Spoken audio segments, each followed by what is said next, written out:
Hi, my name is Janica, product specialist here at Earthway, and today I'm going to be unboxing two very similar products. One of the products is known as the Earthshaker, which is the 17001, and the other one is the 97001.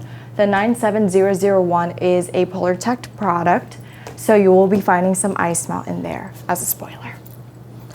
So I'm going to go ahead and take my scissors and unbox this. First, I'm going to start with the Earthshaker itself. And upon opening the box, you're gonna find just the Earthshaker.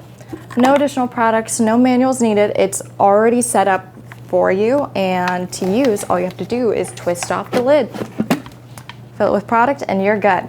Now for the 97001, you're gonna pull it out, and it's gonna seem a little bit heavier.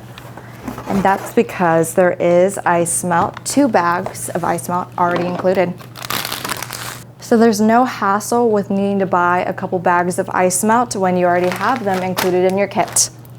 It functions just the same as the Earthshaker itself. Now, thank you so much for watching. If you have any additional questions, feel free to contact sales@earthway.com, and you could just leave a comment to let us know how we're doing, message us with any concerns. We appreciate you buying from Earthway.